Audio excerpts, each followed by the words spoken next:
Ça va fonctionner. Bonjour à tous, comment allez-vous? J'espère que vous êtes de bonne humeur, que vous avez la forme. Aujourd'hui, on va faire du code de la route.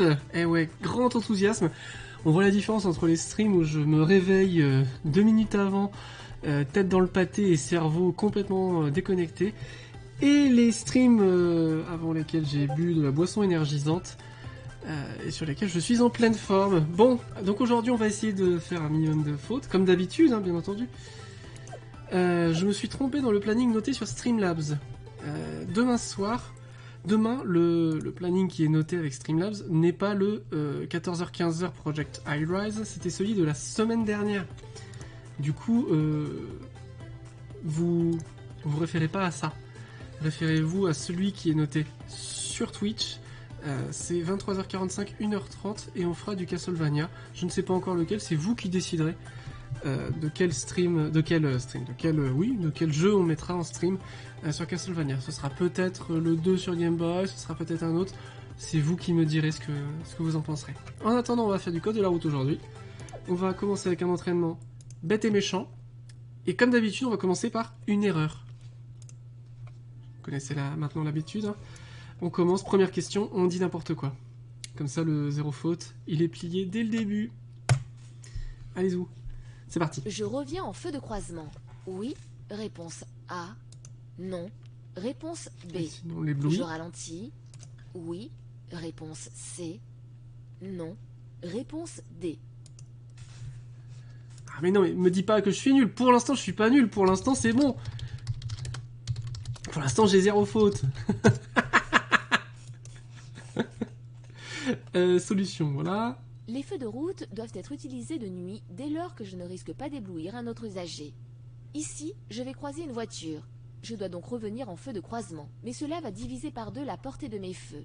Au lieu de voir à plus de 100 mètres, je ne verrai plus qu'à une cinquantaine de mètres, ce qui pourrait être dangereux si je continue à la même vitesse. Aussi, je ralentis, même si la route est large. Ce n'est pas le croisement de l'autre véhicule qui pose réellement problème, mais la portée réduite de mes feux. Réponse A. Yes. Hop, on continue. Je continue vers Paris. Je reste dans cette voie. Réponse A. Je reviens immédiatement dans la voie de droite. Réponse B. Je vais vers Paris. C'est ces deux fils-là et on va agrandir parce que je ne vois pas. On voit pas bien. Hein. On voit pas bien. J'ai le temps de me rabattre parce qu'il faudrait que je sois sur celle-là.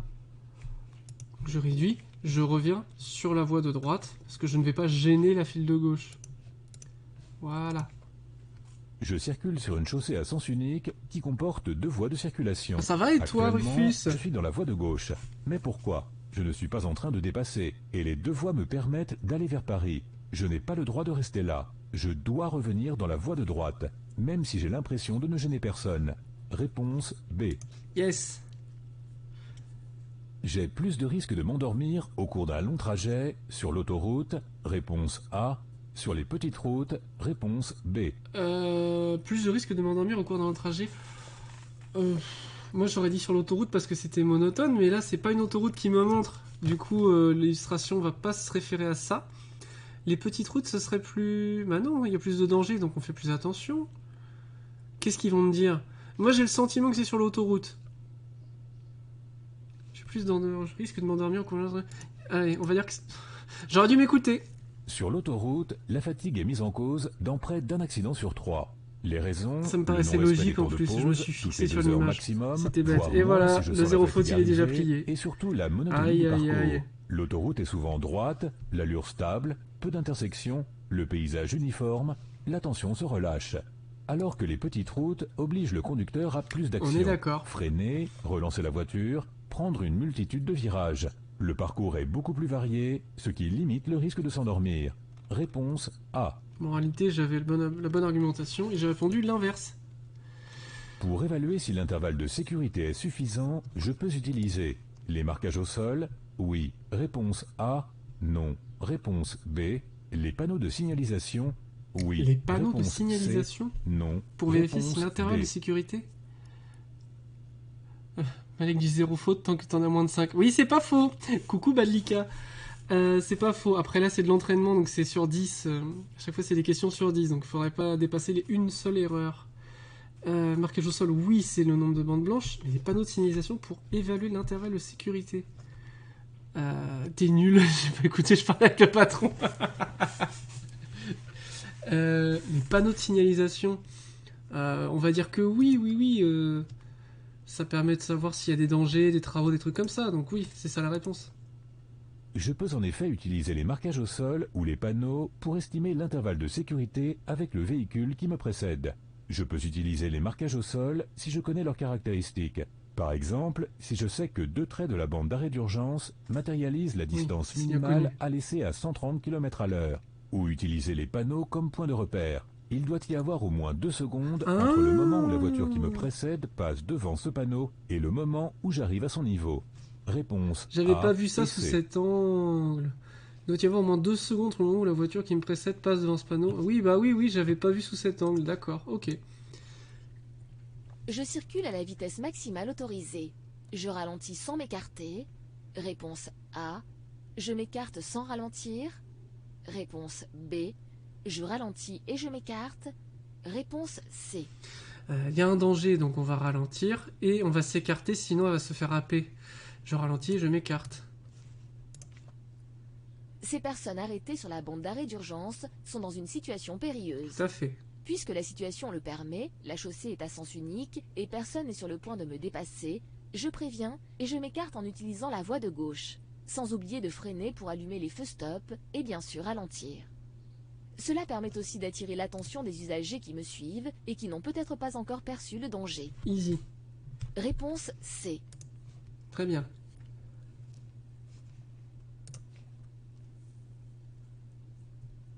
Oh, la belle route. Elle a été déneigée, celle-là. Oh, et on va rentrer dans un tunnel. Pour ralentir ma voiture et éviter tout dérapage, je privilégie le frein moteur, réponse A, le frein principal, réponse B. Ce sera le frein moteur pour éviter d'avoir le blocage de roue et de partir sur le côté et de se retrouver comme un bêta dans le fossé ou de ce côté-là ou de l'autre côté de la route. Hop. La route est glissante. Il Ah là reste là, de la généralement, neige il y a fondue 3-4 semaines et quand je le compte tenu de préparais. la Et du coup, tu l'as température validé du ton sol, code? il n'est pas exclu de trouver localement du verglas. Plutôt que d'utiliser les freins, qui ne doivent servir que ponctuellement, et donc pourraient déstabiliser la voiture dans ces conditions, il est préférable d'utiliser le frein moteur, c'est-à-dire rétrogradé, pour profiter d'un freinage plus doux et continu, donc sans à-coups. Réponse A. Ok. 37 sur 40, J'avance jusqu'à félicitations. la voiture grise. Réponse A. Je reste où je suis. Réponse B. Bah, on voit bien que ici il n'y a pas de ces... C'est un céder le passage, ça? Non, c'est une priorité à droite. Donc je leur laisse la possibilité de passer. Je reste où je suis. Les véhicules devant moi sont arrêtés, comme l'indique leur feu stop, et ce n'est pas près de se déboucher puisque les feux de l'intersection suivante sont au rouge. Aussi, pour ne pas encombrer l'intersection inutilement, et parce que c'est strictement interdit, je reste où je suis. C'est Cela jamais permettra respecté, peut-être de fluidifier le trafic. Réponse B. Après, là, il y a une espèce de de petites bandes blanches. Mais on dirait pas que c'est un stop. Mais de toute façon, je les laisse passer, sinon je les gêne et c'est une galère après. Surtout qu'il va faire le forcing et du coup, ça va être encore pire. Nous sommes dimanche. Je tiens compte de ce panneau. Oui. Réponse A. Non. Réponse B. Bah oui, on tient compte de ce panneau puisqu'ils ont pas forcément tout remballé docilement, rebouché les trous pour les redéboucher le lundi. Le panneau annonce une zone de travaux. Même si le dimanche, il est assez peu probable de trouver des ouvriers, mais ce n'est pas impossible, notamment si les travaux ont un caractère urgent, je tiens compte de ce panneau. Je pourrais rencontrer un obstacle, un rétrécissement de la chaussée, ou encore de la boue ou des gravillons. Je ralentis. Réponse A. Je peux dépasser. Oui. Réponse A. Non. Réponse B. On est sur quel type de route là? On est sur quel type de route? Je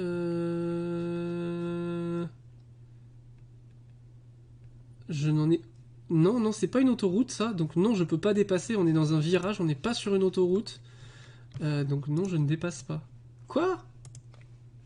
La ligne de gauche est continue, ce qui m'indique que la chaussée est à sens unique. Personne n'est sur le point de me dépasser.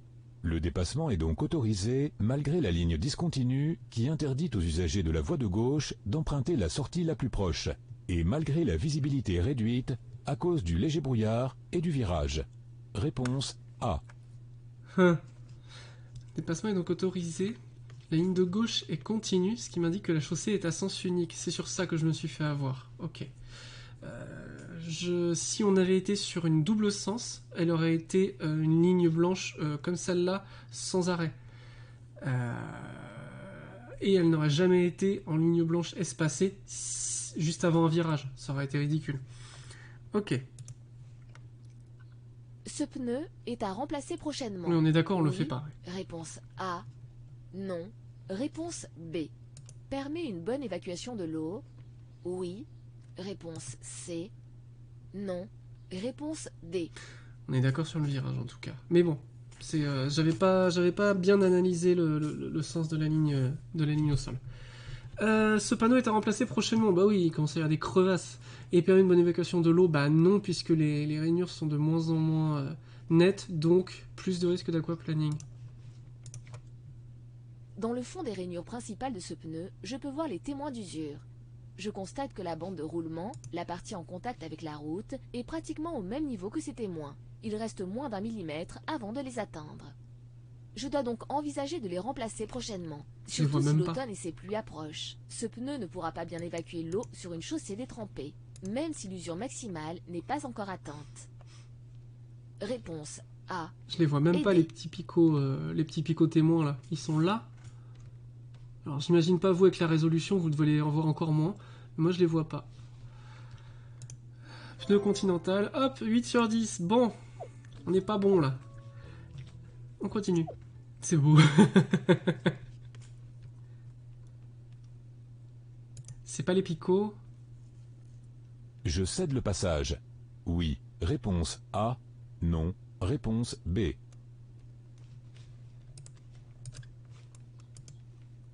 Une ambulance arrive de la droite. La ligne devant elle est une ligne de stop. Dois-je malgré cela la laisser passer? Ces avertisseurs spéciaux, ces lumières bleues, ne fonctionnent pas. Elle n'est donc pas en mission urgente. Je n'ai donc pas à la laisser passer, comme s'il s'agissait de n'importe quel autre véhicule. Réponse B. Du coup, si c'est pas les picots, c'est les... Oui, d'accord, c'est les rainures, en fait.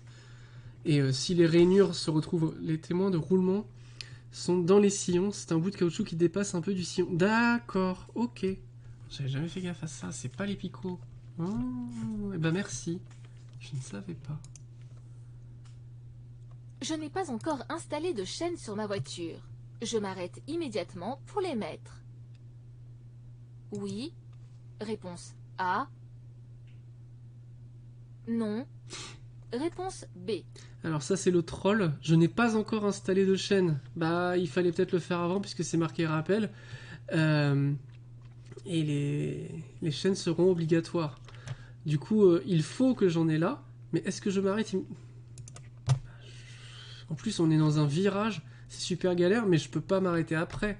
Fallait les mettre avant, mais je suis obligé de les mettre. Et non, il va me dire, tu te débrouilles. En effet, il devient urgent de mettre des chaînes. Pas besoin de rencontrer ce panneau pour en prendre conscience. Mais ce n'est pas une raison pour les mettre n'importe où. Oui, mais après, je c'est ne vais peut-être pas pire. m'arrêter à proximité d'un virage, alors qu'il n'existe aucun dégagement pour me placer en dehors de la route. S'arrêter ici, c'est prendre le risque de se faire percuter, ou tout au moins de rendre cette zone encore plus dangereuse qu'elle ne l'est déjà. Réponse B. Bon, bien. Pas n'importe où, ok. J'avais bien vu que là, on voyait que dalle, qu'on était déjà dans un virage. Ok. Ok. Si je circule lentement dans un bouchon, Non. je peux utiliser mon Non. téléphone pour... Ça, c'est évident. Certains conducteurs profitent des feux rouges ou des bouchons pour lire leurs messages ou passer un appel. Y a-t-il une tolérance dans ces Oui, situations? c'est évident. Faut Non, pas que les témoins aucune. soient trop près de la bande Même de lorsque roulement la du pneu, circulation sinon est c'est trop ralentie vite. ou Ok. arrêtée, le conducteur doit rester vigilant à son environnement. Or, on le sait, le téléphone est nuisible à cette nécessaire attention, surtout s'il est tenu en main. Donc son utilisation reste interdite. Réponse B et D. En rentrant du boulot lundi soir, je passe par toujours la même rue que d'habitude, qui est une rue où il n'y a pas beaucoup de circulation. C'est en descente, donc les voitures arrivent vite. Et je vois une nana toute seule dans sa bagnole, le nez sur le téléphone, et pas de phare allumé, donc je ne voyais que son visage ébloui par son téléphone, et elle ne m'a pas du tout vu passer. Heureusement que je traversais pas à ce moment-là, sinon je bouffais la bagnole. Et en plus, c'est une zone limitée à 30 et c'est jamais Pendant le respecté. temps de réaction, ma voiture conserve sa vitesse. Réponse A. Commence à ralentir. Réponse B. Bah, le temps que je comprenne ce qui se passe, je n'ai pas encore ralenti. Le temps de réaction est le temps qui s'écoule entre le moment où je perçois un danger et le moment où j'y apporte une réponse. Freiner par exemple. C'est le temps qu'il faut au cerveau pour évaluer le danger et prendre une décision. En moyenne, cela dure 1 seconde. Pendant ce temps, rien d'autre ne se passe. Rien ne change au niveau de ma conduite. La voiture conserve donc sa vitesse. À 80 km à l'heure, je parcours environ 24 mètres en 1 seconde. Ouais, ça fait beaucoup, Réponse A. 24 mètres, waouh. Au passage, les picots sur les pneus, c'est juste les endroits d'injection du caoutchouc dans le moule lors de la fabrication. Oh, mais c'est génial. J'ai toujours cru que ça symbolisait le niveau d'usure, puisque bah, plus on roulait, plus on les usait. Les endroits d'injection du caoutchouc dans le moule, excellent. Merci beaucoup. Un feu vert me met à l'abri de tout risque de collision. Bah non. Oui. Réponse A. Non. Réponse B. Non, il peut y avoir une poussette qui traverse, il peut y avoir un scooter qui me double par la gauche, un refus de priorité, il peut y avoir plein de trucs. Un feu vert autorise à franchir une intersection et un feu rouge oblige à s'arrêter. Mais un feu rouge ne peut pas arrêter un usager qui ne l'a pas vu ou qui a décidé de passer coûte que coûte. Aussi, le franchissement d'un feu rouge étant possible, surtout lorsque le feu vient de changer de couleur, je reste vigilant et je me prépare à m'arrêter pour éviter une collision. Réponse B. Yes. Stationner sur un emplacement signalé par ce panneau est autorisé pour tous les usagers. Oui. Réponse A. Non. Réponse B. Toujours gratuit. T'imagines le budget pneu? Oui. Réponse C. Ah, si c'est tous les Non. 100 km, ouais. Réponse D. En Auvergne, à Clermont-Ferrand avec Michelin, tout le monde serait riche, quoi. Tout le monde fabriquerait des pneus. Stationner sur un emplacement signalé par ce panneau est autorisé pour tous les usagers? Non, seulement pour les PMR. Toujours gratuit. Est-ce que le stationnement PMR peut être payant? Ah, je me suis jamais posé la question. Allez, on va dire qu'il est toujours gratuit. Oui, on va pas demander à une Cette personne en fauteuil d'aller au signalisation parc-mètre, matérialise un emplacement à l'Eurodateur réservé qui est aux personnes 50 mètres de handicapées. plus loin. Il est interdit d'y stationner ou même de s'y arrêter si l'on n'est pas porteur d'un handicap réel. Tous les usagers ne peuvent donc pas Ah, l'utiliser. C'est logique, oui. Mais pour les personnes autorisées, le stationnement est gratuit, même si l'emplacement est situé dans une zone où c'est normalement payant. Très bien. Réponse B et C. Je ne savais pas, mais j'ai fait la bonne Je déduction. reste dans cette voie. Oui. Réponse A. Non. Réponse B. Bah non, tu te rabats à droite. La signalisation temporaire m'annonce un basculement de chaussée. Très probablement que sur cette chaussée à sens unique, mes voies de circulation vont se poursuivre de l'autre côté du rail de sécurité. La chaussée de gauche sera donc temporairement à double sens. Pourquoi devrais-je rester dans la voie de gauche comme maintenant? On ne m'annonce pas la suppression de la voie de droite. Donc, je ne suis pas à ma place. Je reviens dans la voie de droite et je ralentis. Il y a souvent cette question Réponse B. de restez pas sur la file de gauche, comme si c'était une problématique fréquente de tous les gens qui restent sur la voie du milieu, en mode ah, la voie du milieu c'est mieux, non, on se met à droite, s'il y a personne on se met à droite. Sauf s'il y a des véhicules longs et tout ça, et qu'on est en dépassement. Hop. La signalisation m'autorise encore à tourner à droite. Oui, réponse A. Non, réponse B. Non, le marquage au sol. Alors, je peux tourner à droite si je vais là. Par contre, je devrais franchir la file qui est là, qui est une piste cyclable. Et les petits damiers qui sont là me permettent-ils encore de passer? Faut que j'aille ici. Oui, ça devrait être possible. C'est le damier qui me permet toujours de le franchir. Je ne suis pas bien placé pour tourner à droite. Je ne peux pas tourner à droite depuis cette voie. Immédiatement à ma droite, il y a une bande cyclable réservée aux cyclistes. Pas une piste. Ah. Je n'ai donc pas le droit d'y circuler. Mais cette signalisation me permet de traverser cette voie, comme l'indiquent les lignes discontinues qui la délimitent, d'autant qu'il me reste suffisamment d'espace pour le faire si je m'y prends maintenant. Attention cependant de vérifier que personne n'est sur le point de me dépasser par la droite en surveillant le rétroviseur droit et l'angle mort. Ouais, sauf que là, Réponse A. Le rétroviseur droit, je ne l'ai pas sur l'image. La consommation de cannabis fausse l'appréciation. Des distances, oui. Réponse A, non. Réponse B, des vitesses, oui. Réponse C, non. Réponse D. Ça, c'est les questions gratos.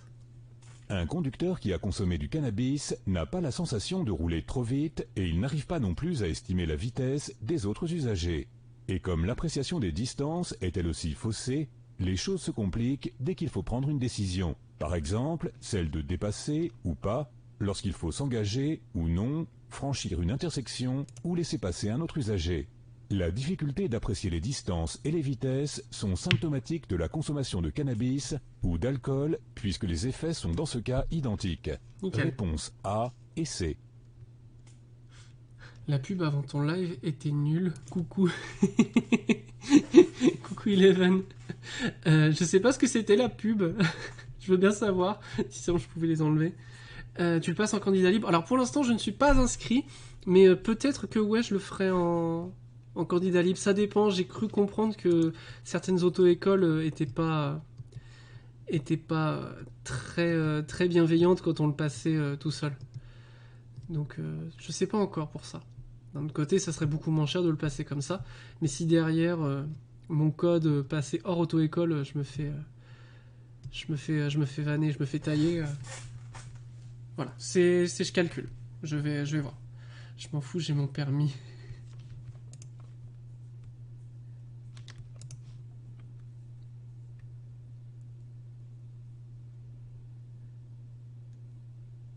Oh, la pub pour Leclerc. Ok, tout va bien. À ce moment précis, il n'est pas certain. Il n'est pas certain que le conducteur du poids lourd à côté de moi puisse me voir dans ses rétroviseurs. Oui, là, je suis dans l'angle mort. Vrai, réponse A. Faux, réponse B. À ce moment précis, il n'est pas certain. Bah oui, c'est vrai. Et en plus, en hauteur et tout, là, il a peut-être 2 rétros de ce côté-là. Mais je suis pile dans le mauvais angle. Tant que je reste en arrière de ce camion et que je vois ses rétroviseurs, je sais que son conducteur peut me voir, à condition qu'il regarde. Ouais, qu'il soit pas Mais sur la en télé. arrivant à hauteur de sa cabine, il ne peut plus me voir dans son rétroviseur gauche. Je suis dans son angle mort. S'il doit faire un écart ou changer de voie, je n'ai plus qu'à espérer qu'il pense à regarder directement. C'est aussi pour cela que je ne dois jamais m'éterniser dans cette zone. Réponse A. C'est ce qui nous est arrivé à Clermont avec la mère de Fanny. On était au niveau du but, pour ceux qui connaissent Clermont, à Clermont Nord, et on était sur la file de droite, et il y a 3 voies.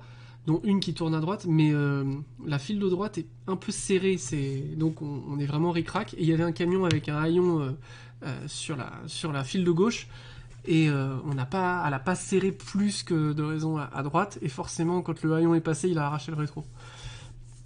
Parce qu'à ce moment-là, il ne voyait rien du tout, et encore moins sur sa droite, quoi. C'est encore pire quand on est à droite que quand on est à gauche. Est-ce que fumer des joints avant de conduire, ça passe? C'est une bonne question de droguer, ça. Normalement, les auto-écoles ont des forfaits juste conduite. Perso, je viens de m'y inscrire, ils m'ont absolument pas fait chier. Très bien. Bah tant mieux, c'est une bonne nouvelle. C'est une bonne chose. Ça devrait être comme ça tout le temps. Après, avec l'ouverture du passage du code, un peu où on veut à la poste et compagnie, certaines auto-écoles se sont crispées sur la question. Du coup, c'est pour ça. Si ça s'est calmé et que maintenant il n'y a plus de problème, c'est une très bonne nouvelle. Ça veut dire que ça coûte beaucoup moins cher. Encore faut-il s'inscrire dans les 2 ans après avoir que je change passé le permis dans les 2 ans après avoir Réponse validé le code. A, que je suis à proximité d'un cours d'eau. Réponse B, que j'entre dans un lieu dit. Réponse C. Puis alors, le cours d'eau, la Garonne. Hop. La présence de vagues sur ce panneau m'informe que je me trouve à proximité d'un cours d'eau, la Garonne. Il n'indique pas que je change de département, ni que j'entre dans un lieu dit. Réponse B. Le lieu dit la Garonne. Hop. Je dois être prêt à m'arrêter. Oh là là. Oh là là. On est une bande de jeunes. On est cool. On est fun. Je dois être prêt à m'arrêter. Je parle des bandes de jeunes, mais c'est le... Réponse A. c'est le monsieur avec sa Réponse casquette qui va me faire une entourloupe. Oui, je dois être prêt à m'arrêter. Il y a pas mal de piétons dans ce quartier. Je dois être vigilant. Par exemple, l'homme en bleu. Que fait-il? Est-il sur le point de traverser ou va-t-il faire demi-tour? Difficile à dire puisqu'il ne regarde pas dans ma direction. Quoi qu'il en soit, je roule à allure lente, pied au-dessus du frein afin de m'arrêter sur place si besoin. Réponse A. Perso, quand je regarde dans l'autre direction, j'envoie comme signal au conducteur « Allez-y, je traverse pas tout de suite ». Si je regarde dans la direction, ça va d'autant plus les faire douter. Après, si je suis sur un passage piéton, je les regarde avec insistance. Et puis, j'attends qu'une chose, c'est de lever le bras pour leur faire « Merci ». Je suis prioritaire, mais merci quand même. Il vaut mieux être courtois qu'agressif et tout ça. On partage la route après tout. Bah ouais, l'auto-école où je vais font le code le moins cher à 170 €. Ouf. Perso, en achetant un bouquin en le passant à la poste, j'en ai pour 50. C'est ça. C'est 30 € je crois le passage. Puis ouais, bah le bouquin. Moi j'ai pris le logiciel là, mais il était à 4 €. C'était en promo sur Steam. Je me suis dit, oh bah c'est l'occasion. Puis du coup, ça permettait de faire un stream un peu rigolo où des gens comme Rufus pouvaient me juger. Et puis, bah, ça reste quelque chose de pertinent de pouvoir réviser pour tout le monde. Autant faire profiter tout le monde. Pour bénéficier d'une meilleure adhérence, je circule sur la partie gauche de la route. Non. Oui. Bah non. Réponse A. Non. Réponse B. Bah non. Non. On voit qu'il y en a un qui l'a fait, mais il y a une voiture de l'autre côté, donc je serai en contresens. Non, j'utilise le frein moteur et je fais attention. Donc non. C'est vrai que la route est un peu mieux dégagée à gauche qu'à droite. Mais la voie de droite reste praticable. Je ne passe donc pas sur la voie de gauche, d'autant plus qu'une voiture arrive en face. Je risquerais de surprendre son conducteur. Réponse B. Je vais pas le surprendre, et si je passe d'abord, il s'arrête et puis c'est tout, hein. Cette voiture circule lentement. Et là, les warnings. Le conducteur semble chercher sa route. Son dépassement ne comporte pas de risque particulier. Vrai. Réponse A. Faux. Réponse B. Le bouquin c'est cool, t'as tous les trucs de base et les explications qui sont cool. Ça permet d'être bien quand tu commences les entraînements. Et puis il y a des schémas qui sont très très bien faits pour la théorie. Après le problème c'est que j'en ai un bouquin mais il a 15 ans, donc il y a des petites choses qui ont changé. Du coup je n'ai pas réinvesti dans le livre. Cette voiture circule, le conducteur semble chercher... Son dépassement ne comporte pas de risque particulier, c'est faux. Il peut quitter la route des yeux et m'emboutir. Tu le feras en ayant le permis. De passer sur la gauche par rapport à ce qu'il y avait juste avant. Parce que c'est quand même... Ouais, après, c'est vrai que là, ça paraît super glissant sur la droite.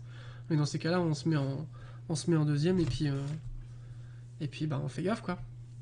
On évite les coups de frein violent, sinon bah...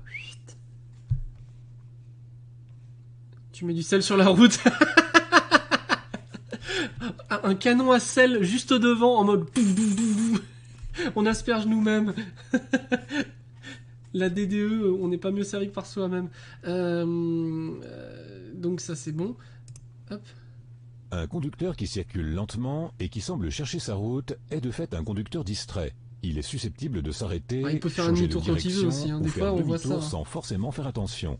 Alors son dépassement est possible, et même compréhensible puisqu'il circule lentement.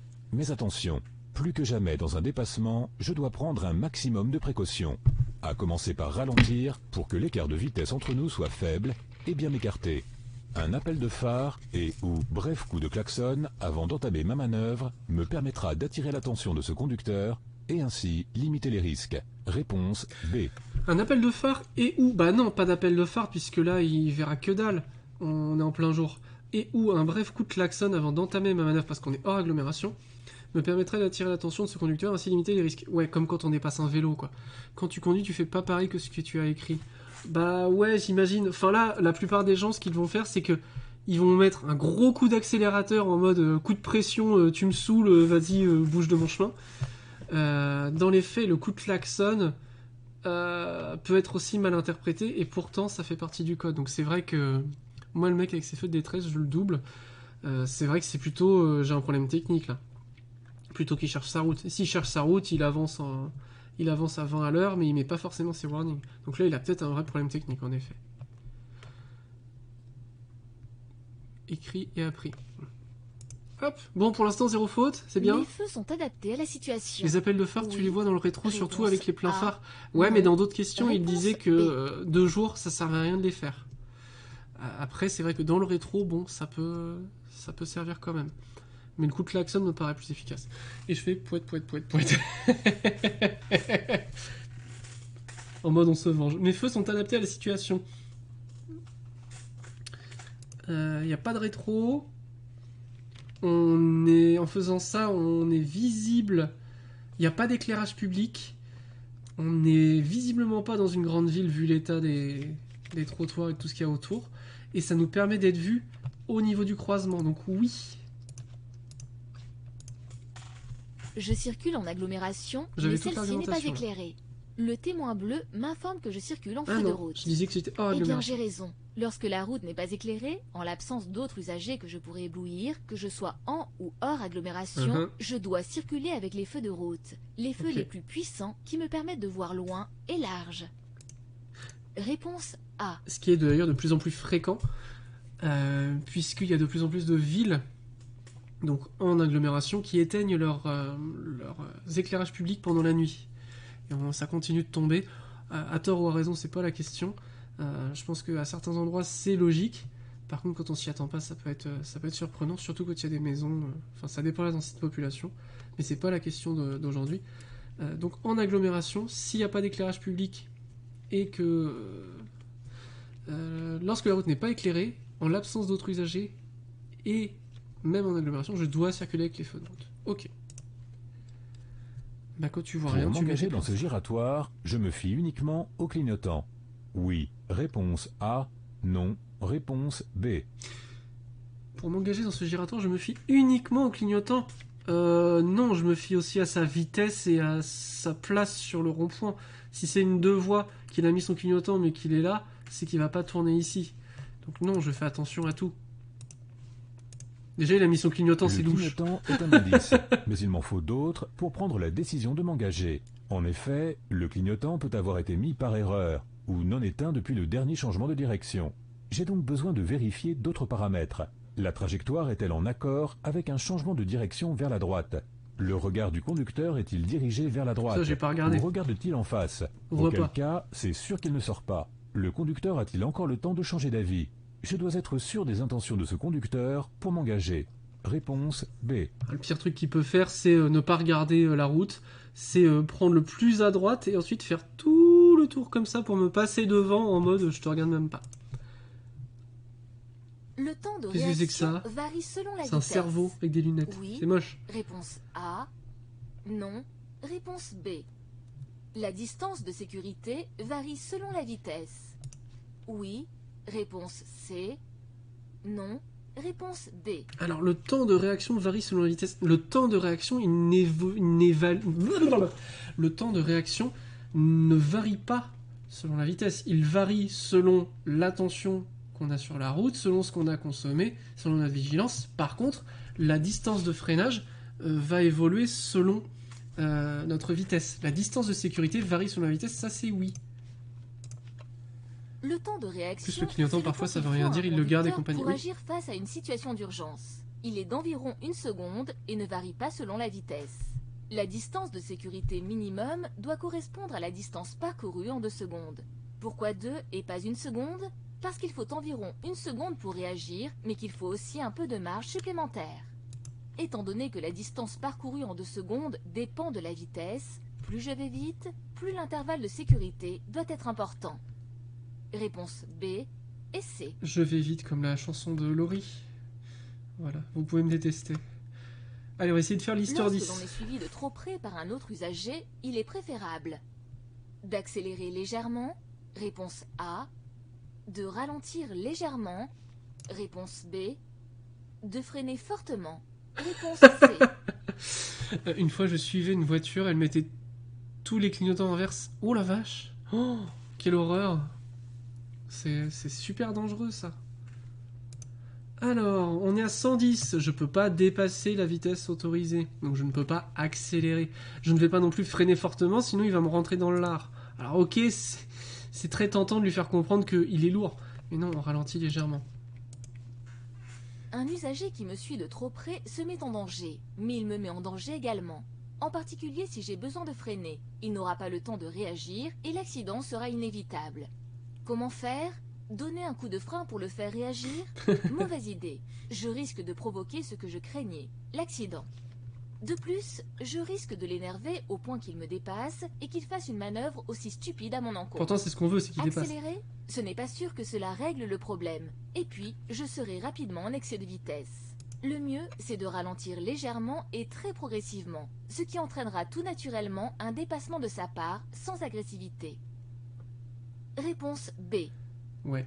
Ou alors un panneau lumineux à l'arrière, c'est pas homologué, en mode allez, double. Double, c'est pénible. C'était perturbant. Bah oui, j'imagine. Et si c'était tout le temps systématiquement inversé, c'est peut-être un souci au niveau de la bagnole directement. C'était probablement pas volontaire. Ou alors c'était un pari, mais c'est Cette super clé dangereux. permet de déverrouiller à distance toutes les portes. Oui. Réponse A. Non. Réponse B. Le coffre uniquement. Oui. Réponse C. Non. Réponse D. Alors moi, quand j'ai une clé de bagnole dans la main, à chaque fois je regarde en mode oh, c'est vachement bien fait et tout. Cette clé permet de déverrouiller à distance. Le coffre uniquement. Oui. Je sais pas. Hold, là ça c'est le coffre. Fermeture centralisée. On ouvre tout. Et on ouvre que le coffre.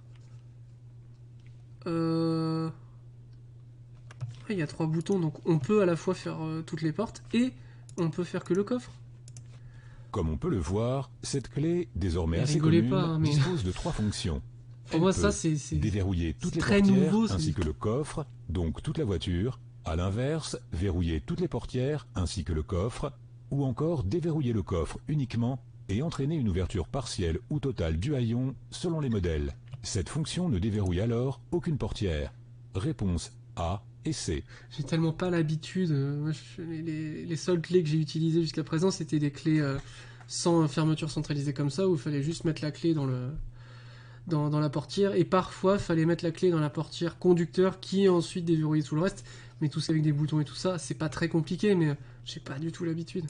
En même temps, qu'est-ce que je ferais avec des clés de voiture? Pour Je vais pas le soulever la faire. voiture, afin de remplacer une roue, je place le cric à un endroit spécifique. Réponse A. N'importe où sous la voiture. Réponse B. Alors ça paraîtrait logique de pas le mettre n'importe où sous la voiture, par exemple devant ou derrière. Il faut le mettre sur le côté. Le cric, c'est l'outil qui sert à faire monter la voiture pour remplacer une roue. C'est un 10 Il sur doit 10, alors ça. supporter une bonne partie du poids de la voiture. Aussi, il ne faut pas le mettre n'importe où. Il existe 4 points sous la carrosserie où peut être mis en place le cric. Ces parties sont renforcées. Yes. Pour savoir où elles se trouvent et comment opérer, Le mieux est de se référer au manuel d'utilisation de la voiture. Réponse A. Yes. Et c'est un 10 sur 10. Et voilà. On n'a pas tous ces clés, on est d'accord. On va faire un petit peu de panneaux. C'est rigolo. Mini-jeu panneaux. Jeu des panneaux. Ah, yes, un 10 sur 10. C'est pas si mal aujourd'hui. Ça fait 18 sur 20. Bon, on est au-dessus des 3 erreurs sur... Ce panneau annonce une descente dangereuse. L'inclinaison de cette descente est 10%. Attention, ça descend beaucoup. Yes. J'ai juste un bouton ouvrir-fermer. Oui. Ce panneau indique un restaurant ouvert 7 jours sur 7. Ici. Ah, ça veut dire 7 jours sur 7. Ah. Ce panneau indique un carrefour à sens giratoire. Attention, il va y avoir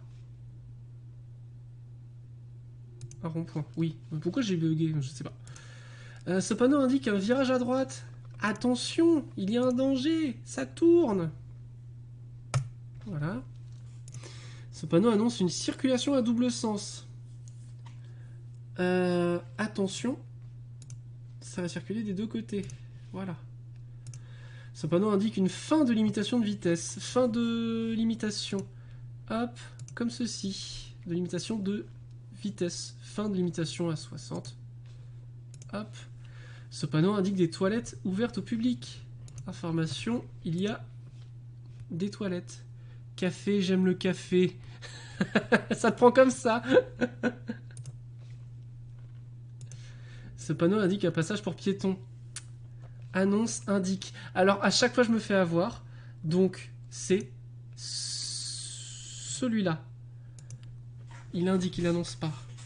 C'est celui qui va être situé au niveau du passage. Ce panneau indique un emplacement d'arrêt d'urgence. Emplacement d'arrêt d'urgence. Je bois du café. C'est celui-là. C'est celui-là. Oh non! J'ai hésité.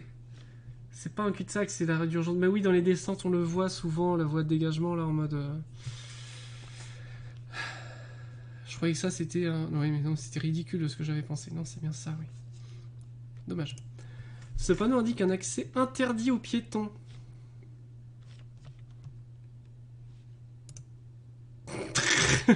Oups, j'étais parti sur la voiture bleue dans le carré, donc qui est interdite aux piétons aussi, mais il n'y a pas que ça, ça dit tout. Celui-là, c'est la voie de détresse, ouais. Ouais, en effet. 8 sur 10. Ah, mais non, je veux le 10 sur 10 sur ça.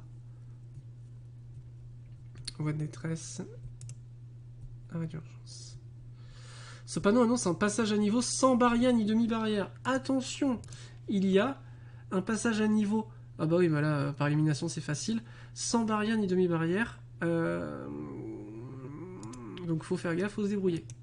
C'est super dangereux. Ce panneau indique un accès interdit aux cyclistes.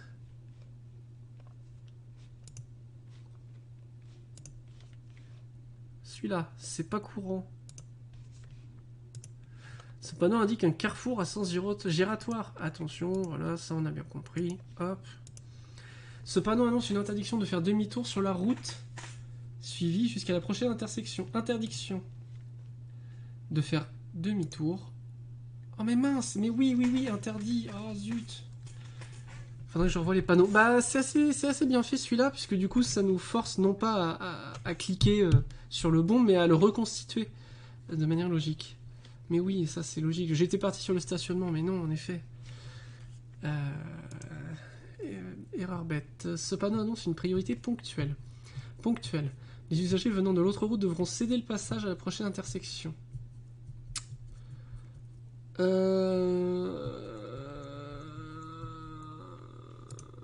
Oh, mais oui, à chaque fois celui-là je l'ai pas. Mais oui. Tu aimes le café, Camille? Je préfère les boissons énergisantes. Le café, ça me tire trop sur le cœur, paradoxalement. Ce panneau... Mais merci. Ce panneau indique l'obligation d'installer des chaînes à neige sur au moins 2 roues motrices. Obligation d'installer des chaînes. Ce panneau indique une chambre d'hôte ou un gîte. Information, comme ça. Chambre d'hôte ou gîte. Comme ça. Avec un toit. Ce panneau indique un virage à droite. Attention, ça tourne à droite. Ce panneau indique une fin d'autoroute. Indication. Je crois que c'est celui-là. Ça, c'est la route à accès réglementé. Ça, c'est fin d'autoroute. Ce panneau indique un passage à niveau, un fonctionnement manuel. Attention, il y a un danger manuel. 8 sur 10. On va essayer de faire 10 sur 10. Les boissons énergisantes, c'est pire pour le cœur que le café. Bah, oui, mais le café, quand je le prends, dans les 5 minutes, j'ai le palpitant vraiment à fond.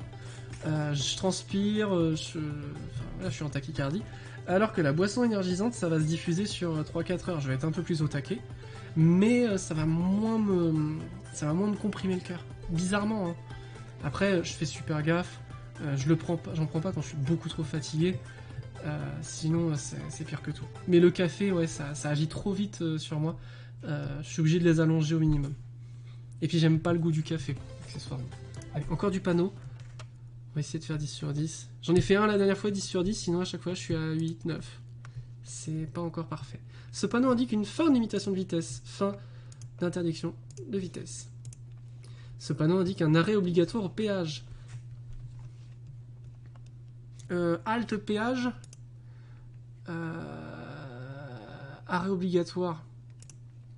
Halte péage, c'est celui-là. Ah ouais, c'est chaud. Eh ouais, on n'est pas tous égaux, hein. Ce panneau indique un chemin obligatoire pour piétons. C'est pas un danger. Là, j'hésite. Chemin obligatoire pour piétons. On est dans l'obligation interdiction. Obligatoire. Voilà, c'est ce chemin-là. Obligation interdiction, c'est rond. Ce panneau indique qu'un virage à droite. Attention, ça tourne. À droite, ça c'est facile. Ce panneau annonce un accès interdit aux véhicules de transport en commun de personnes. Perso, je prends rien tout dans le mental, mais je suis une zombie. Tu en as de la chance. Ah, des fois, on est obligé. Accès interdit aux véhicules de transport en commun de personnes. Celui-là. Ou est-ce que c'est en temps limité, hein, si vous n'aviez pas vu. C'est vrai, on n'est pas tous égaux. Le Saint-Rufus est au-dessus de tous. Surtout ton humilité, évidemment. Ce panneau indique une circulation à sens unique. Circulation à sens unique. Indique une circulation à sens unique. Ce panneau indique une obligation de tourner à droite avant le panneau. Ah mais non! Ah mais non! C'est une obligation! Il indique une obligation! Mais non! Oh! J'ai été trop vite! En même temps, avec son corps de lâche, si Eleven prend une boisson énergisante, je pense qu'elle se vaporise. Il faut commencer par une petite portion, alors. Une petite ration, sinon il peut y avoir des dangers. Les zombies, c'est cool, sauf s'il vient de manger le cerveau. J'ai pas d'enfant, moi. C'est vrai que c'est pratique avec les enfants, ça aide beaucoup. Ce panneau indique une impasse. Je suis une zombie. Une impasse. C'est un cul-de-sac. Le cul-de-sac, il est comme ça. Voilà. Ce panneau annonce une interdiction de faire demi-tour sur la route suivie. Oui, celui-là, je me suis fait avoir tout à l'heure. De faire demi-tour. Voilà. Ce panneau oblige à continuer tout droit à la prochaine intersection. Oblige à continuer tout droit. Oblige à continuer tout droit. Oh, c'est rageant. Ah, ça passe alors. Je veux mon 10 sur 10. Tu peux manger le cerveau des véganes? Bah non, parce que le cerveau vegan, il est pas vegan. Ce panneau indique la priorité par rapport à la circulation venant en sens inverse. Il est au cul du sac. Indique la priorité. Voilà, comme ça, comme un Mozart. Ce panneau indique une intersection. À l'intersection, les usagers devront céder le passage aux véhicules venant de droite. Attention, vous n'avez pas la priorité. Oh, je le voyais jamais celui-là. Ça c'est priorité à droite. On le voit pas souvent on le voit pas si souvent puisque finalement il tombe sous le sens que c'est priorité à droite quand il n'y a pas de stop. Ou de céder le passage. Pour celui qui vient de la droite. Ce panneau indique un chemin obligatoire pour piétons.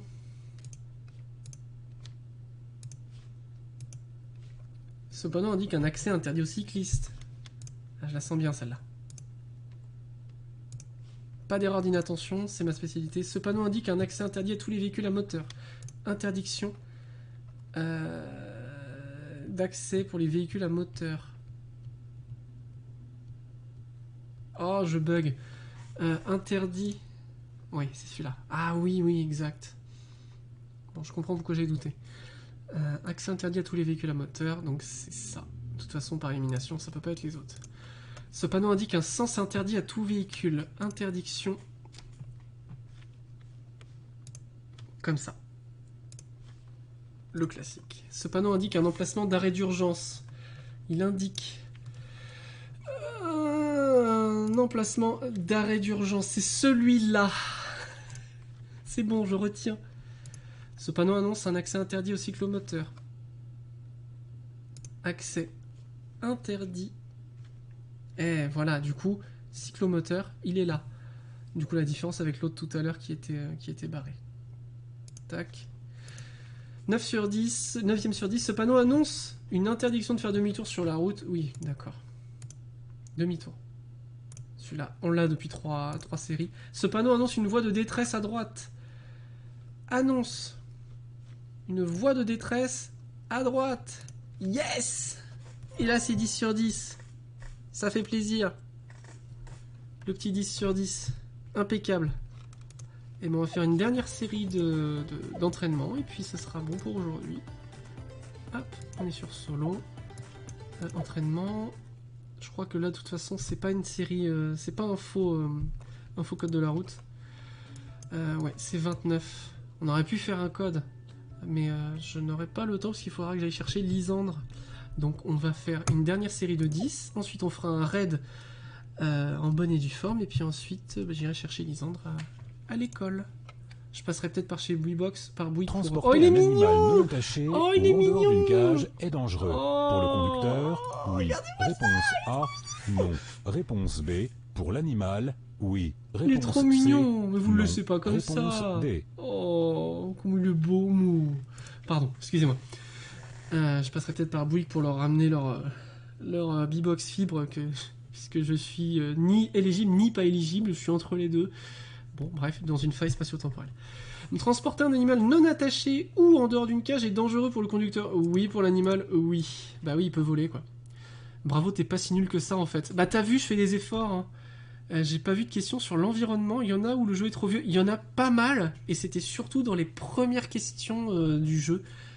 Où il parlait d'éco-conduite, de conduite souple, de rejet de CO2, ils en parlaient pas mal. Et c'était même... c'est Croque-Mitaine qui faisait des remarques là-dessus en mode oh mais il y en a plein. Enfin en tout cas il avait fait des sous-entendus plus que des remarques sur le fait que ouais, il y avait pas mal de questions là-dessus.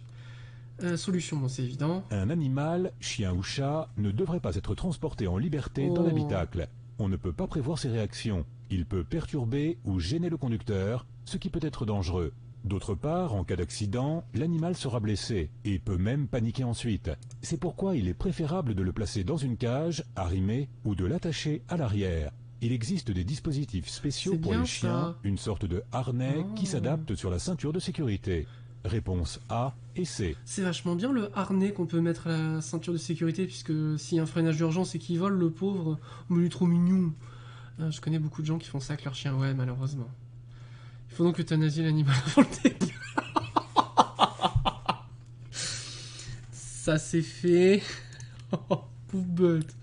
Arrêté à un feu rouge, je peux tenir mon téléphone pour consulter mes messages. Oui. Non, passer un Réponse. appel, non. Ça, on va passer très vite, hein. On a déjà eu la règle tout à l'heure. Je circule sur une chaussée à sens unique. Le dépassement dans ces conditions est autorisé, réponse A, déconseillé, réponse B, interdit, réponse C. Alors, il est autorisé par le marquage au sol. Le problème, c'est qu'on est dans une chaussée à sens unique. On voit qu'il y a une voiture là. On voit même pas si elle... le mien a son coffre et la barrière. C'est bien, c'est ce qu'il faut. C'est mieux pour tout le monde. Autorisé, il est autorisé par les bandes blanches, mais il y a une voiture en face, donc là c'est interdit parce qu'il y a une voiture en face. Le harnais, il a jamais aimé. Après, je sais pas à quoi ça ressemble un harnais pour chien, pour la ceinture de sécurité. Moi je dis interdit. Quoi? Oh zut! Il est autorisé et déconseillé, mais il y a une voiture là, on voit pas dans quel sens elle va. Le harnais, ça le prive de mouvement, il y a peu de chiens qui aiment. Ouais, je me doute de ça, ouais.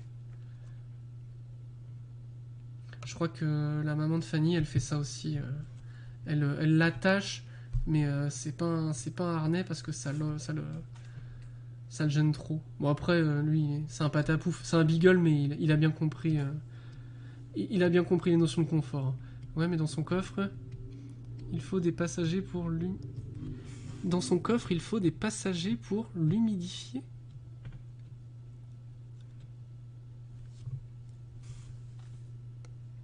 Ah oui, quand il fait chaud et tout, oui, là j'ai compris, oui, en effet. Exact. C'est comme ceux qui mettent pas le... Enfin, ceux qui laissent leur chien dans les voitures en plein soleil et qui n'ouvrent pas les vitres. Enfin, on laisse pas un chien dans la voiture. C'est pas gentil de se moquer de mes erreurs. Solution. Je circule sur une chaussée à sens unique, le dépassement est autorisé. À sens unique. Le dépassement est donc autorisé. Ah mais je suis bête, sens Devant unique, moi, c'est en ce n'est face pas que... un engin Oh de mais je suis trop déneigement ou de bête. salage en action qui circule. Leur dépassement est alors interdit, mais une voiture et un camion. Je suis donc autorisé à les dépasser. Mais cela me mettra en danger. D'une part parce que la voie de gauche ne semble pas aussi bien déneigée, mais aussi parce que les deux actions sur le volant, pour changer de voie puis me rabattre, peuvent déséquilibrer ma voiture et provoquer un tête-à-queue. Il est donc tout à fait déconseillé de dépasser dans ces conditions. Réponse A et B. Je suis trop bête. La question était... je suis sur une chaussée à sens unique, et moi tout de suite je me suis dit, ah bah sens unique, donc il n'y a qu'une voie. Oh. J'ai la clim no. Ah, enfin, depuis un moment, depuis pas assez longtemps. Bon. Oh, l'erreur bête. Tout ça parce que j'ai pas compris le début de la question, parce que j'ai pas réfléchi sur le début de la question. Oh non. Bon, bah, aujourd'hui, j'avais pas le code. Indique un manque de liquide de refroidissement. Oui. Réponse A. Non. Réponse B. Ce voyant indique un manque de liquide de refroidissement. Ce voyant indique... Alors... Je connais pas ce voyant. Là, ça c'est un thermomètre, donc il est en train de s'allumer en rouge, ça signifie que ça chauffe. Ça chauffe parce qu'il manque du liquide de refroidissement ou ça chauffe parce... Il me semblait que sans les vagues, c'est le moteur qui est trop chaud. Et avec les petites vagues, ouais, ça peut être ça, ouais. Ouais, non, c'est pas ça. Ce voyant indique un problème grave. Il est rouge. Il n'indique pas un niveau de liquide de refroidissement trop bas. Donc je connaissais pas avec les petites vagues. Que le moteur est trop chaud et qu'il va casser si je ne m'arrête pas très rapidement. Bon. En sécurité, les causes de cette surchauffe peuvent être multiples et un manque important de liquide de refroidissement. Après, c'est à nous de faire les niveaux, la raison. Mais il y en a beaucoup d'autres. Ce n'est pas ce voyant qui indique un niveau de liquide de refroidissement trop bas. Pour contrôler ce niveau, la seule solution est généralement de le vérifier directement dans le moteur. Réponse B. Pas très malin de ma part. Bon, ok. Ce panneau m'interdit de tourner à droite à la prochaine intersection. Réponse A. De tourner à droite après la prochaine intersection. Réponse B. Ce panneau m'interdit de tourner à droite. Oui. À la prochaine intersection ou après la prochaine intersection? Bah c'est à la prochaine intersection. Ce panneau m'interdit de tourner à droite à la prochaine intersection. Au moment de l'intersection, à cette passé, intersection-là. Il ne s'applique plus. Ce panneau peut être complété d'un panonceau précisant quelle catégorie de véhicule est concernée.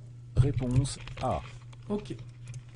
Ça va, les panneaux, ça commence à rentrer. Jusqu'à 20 km à l'heure, un excès de vitesse est sanctionné plus sévèrement si la vitesse est limitée à 50 km à l'heure. Vrai. Réponse A. Faux. Réponse B. Autrement dit, l'illustration là on s'en fout, il y a un radar c'est bien, jusqu'à 20 km/h au-dessus de la limitation de vitesse, un excès de vitesse est sanctionné plus sévèrement si la vitesse est limitée à 50 km/h. Oui, en gros on sanctionne plus gravement si quelqu'un fait un excès de vitesse en agglomération. Un excès de vitesse de moins de 20 km à l'heure est plus sévèrement sanctionné lorsque la vitesse est limitée à 50 km à l'heure. J'avais compris. Si la vitesse est limitée à 50 km à l'heure, j'écoperai d'une amende de 4e classe, alors que j'aurai une amende de 3e classe, donc moins chère, si la vitesse est limitée à plus de 50 km à l'heure. Le nombre de points perdus, lui, ne change pas. Je perdrai 1 point sur mon permis dans les 2 cas. Réponse A. Pour un excès de vitesse, pour un dépassement similaire de la vitesse, par exemple 20 km/h au-dessus de la limitation de vitesse, on prendra une amende de 4e catégorie, 4e classe en agglomération, 3e classe ailleurs, mais si on roule à 40 km/h au-dessus, de toute façon c'est retrait de permis dans les 2 cas. Mais oui, le sens il est bien là, c'est plus sanctionné plus durement en excès de vitesse en agglomération. Ok. Les feux diurnes ou feux de jour s'allument. À l'avant, oui. Réponse A, non. Réponse B. À l'arrière, oui. Réponse C, non. Réponse D. Oui, c'est les espèces de veilleuses là. Donc oui à l'avant et non à l'arrière. C'est pour ça qu'il ne faut pas se contenter des feux diurnes au début au crépuscule. Les feux diurnes, appelés aussi feux de jour, sont les feux qui s'allument automatiquement dès que le moteur tourne. Ils permettent de rendre la voiture mieux visible. Au nombre de 2, ils se trouvent uniquement à l'avant de la voiture. Aucun feu à l'arrière ne s'allume lorsqu'ils sont en fonction. Réponse A et D. Yes. Question 8. Ma remorque a un PTAC de 500 kg. Cela signifie que je peux charger 500 kg de matériaux. Oui, réponse A. Non, réponse B. Alors j'ai oublié ce que c'était ça. C'est super, ils te disent comment perdre doucement ses points. Ouais, bah oui, quand on est en probatoire et qu'on est en axis, on sait qu'on peut faire des bêtises, mais pas trop. On peut rouler à 70 en ville sans perdre son permis, c'est pas mal. Ma remorque a une PTAC de 500 kg, ça signifie que je peux charger 500 kg de matériaux. Je ne sais plus la différence entre PTAC et l'autre par rapport à ça, sachant que c'est une remorque, on va donc pas mettre de passagers. Poids avec charge, poids total avec charge. Oui, je crois que c'est ça, le poids total avec charge. Donc je ne peux pas charger 500 kg de matériaux puisqu'il faut déduire le poids de la remorque. Donc la réponse c'est non. Le PTAC de la remorque, c'est le poids maximum qu'elle peut atteindre.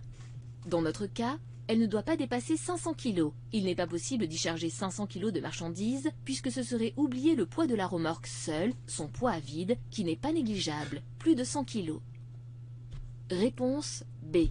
J'ai oublié du coup l'autre notion, le poids en chargement, là. Je sais plus ce que c'est. Je peux aller le chercher d'ailleurs. Voilà, c'est le poids à vide, il est là. PV poids à vide. Poids total autorisé en charge, PTAC. Ok. C'est pratique ça quand on n'a pas compris ou qu'on a un doute ou qu'on a une question complémentaire.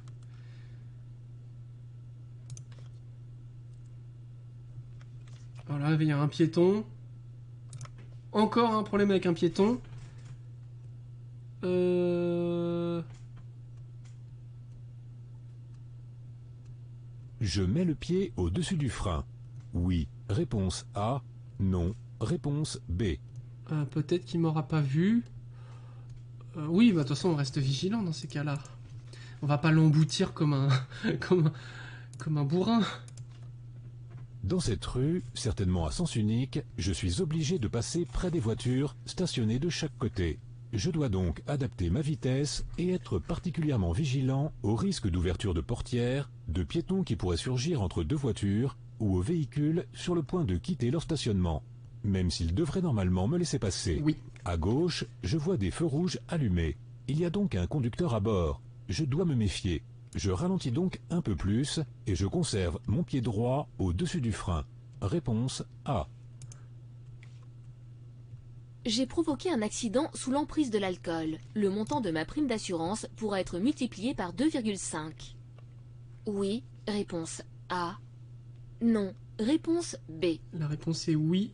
Et j'avais déjà soulevé ce problème, c'est que en cas d'accident sous ça ne l'emprise de règle pas forcément le l'alcool, problème des d'autres personnes qui du sanctions coup peuvent roulent sans s'ajouter assurance. aux amendes, au retrait de points Après, il y et a autres d'autres fonds de garantie suspensions qui de ont été permis. créés pour ça, mais bon.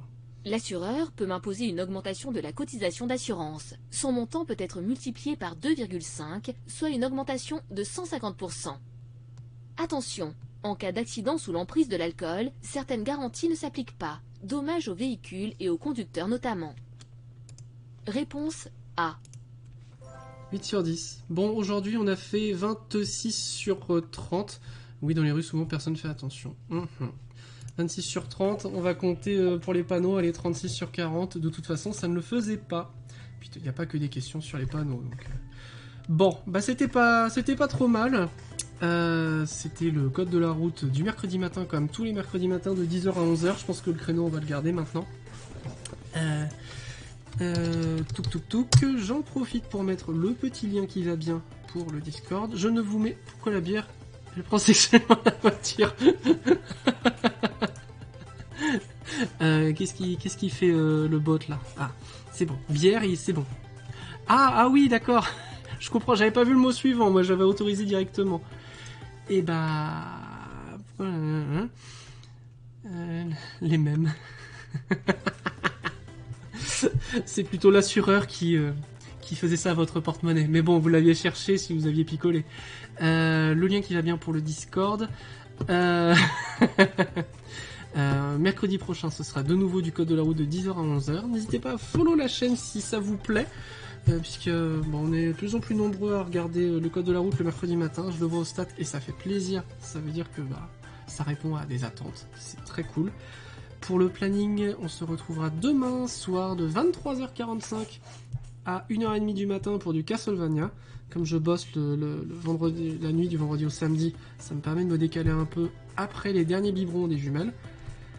Donc voilà, je ne sais pas encore lequel Castlevania on fera. Vous pourrez me dire éventuellement. Et on va faire tout de suite un petit raid.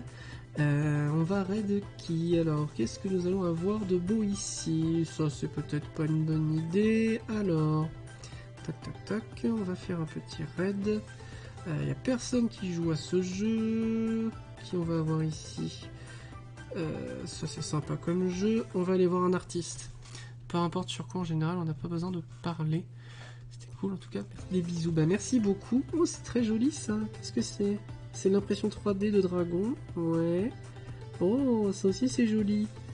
Est-ce qu'il y a des streams en français? Lui, je le connais. On a déjà Red. Qui on va avoir? Oh, ça a l'air pas mal, ça. C'est de la BD. Et ben, on va aller voir ce... On va aller voir... Porcelaine.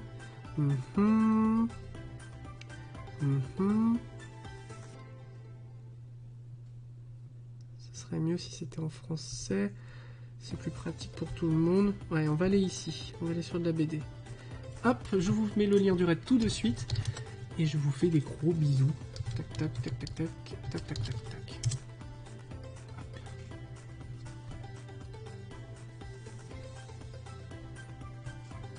Et voilà. Allez, des bisous.